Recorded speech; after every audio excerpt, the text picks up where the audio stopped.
வணக்கம்.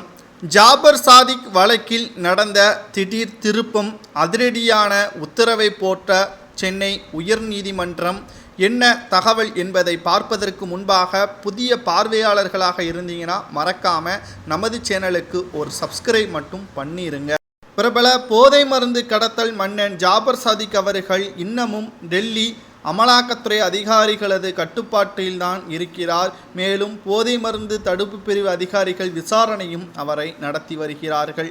போதைப் பொருள் கடத்தல் வழக்கில் தமிழ் திரைப்பட தயாரிப்பாளரும் திமுகவின் முன்னாள் நிர்வாகியுமான ஜாபர் சாதிக் மத்திய போதைப் பொருள் கடத்தல் தடுப்பு பிரிவின் கடந்த மார்ச் 9 கைது செய்தார். இது நமது அனைவருக்கும் நன்றாகவே தெரியும். இதனால் திமுக மிகப்பெரிய ஒரு அதிர்ச்சி அடைந்ததும் குறிப்பிடத்தக்கது. அவசரமாக அமைச்சர் துரைமுருகன் அவர்கள் ஜாபர் சாதிக்கும் திமுகவிற்கும் எந்த ஒரு தொடர்பும் இல்லை என்பதையும் தெரிவித்திருந்தார். இந்த வழக்கில் கைது செய்யப்பட்ட 24 மணி நேரத்தில் ஆஜர்படுத்த வேண்டும் என்றும் தற்பொழுது ஜாபர் சாதிக் மற்றும் அவரது உறவினர்கள் ஜாபர் சாதிக் அவர்கள் யாருக்கெல்லாம் பணத்தை கொடுத்தார், திமுகவில் உள்ள சில முக்கியமான நிர்வாகிகளும் இதில் ஆஜராக வேண்டும் என்று திடீரென்று இந்த வழக்கானது இன்று விசாரணையின் பொழுது நீதிபதிகள் உத்தரவுகளை பிறப்பித்திருக்கிறார்கள்.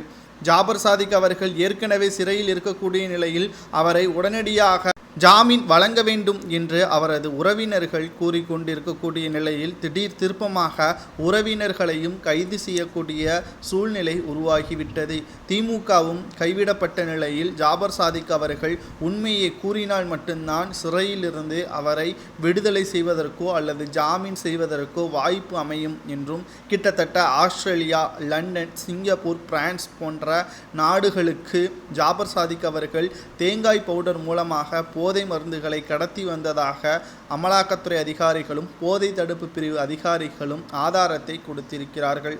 2021 சட்டமன்ற தேர்தலுக்கு பிறகுதான் திமுக வெற்றியடைந்ததற்கு பிறகுதான் வெளிநாடுகளுக்கு போதை மருந்துகளை கடத்தியதாகவும் வாக்குமூலம் கொடுத்திருக்கிறார். தற்பொழுது இந்த வாக்குமூலத்தின் அடிப்படையில் அமைச்சர்களுக்கும் திமுகவின் நிர்வாகிகளுக்கும் தொடர்பு இல்லாமல் இருப்பதற்கு வாய்ப்புகளே இல்லை. அமெரிக்காவிலிருந்து முதல்வர் ஸ்டாலின் அவர்கள் தமிழகத்திற்கு வந்தவுடன் விசாரணை நடத்த உள்ளதாகவும் மீண்டும் இவரை கிட்டத்தட்ட 24 நாட்கள் நீதிமன்ற காவலில் அடைக்கும்படி தற்பொழுது சென்னை உயர்நீதிமன்றம் தெரிவித்திருக்கிறது. இதனால் ஜாபர் சாதிக் அவர்கள் சொத்துக்கள் அனைத்தும் முடக்கப்பட்டு இருப்பதால் குடும்பத்தினர்கள் அனைவரும் விசாரணைக்காக நீதிமன்றத்தில் வரவழைக்கப்பட்டுள்ளனர். இந்த வழக்கில் நிச்சயமாக மிகப்பெரிய தலைகள் உருளும் என்றும் எதிர்பார்க்கப்படுகிறது.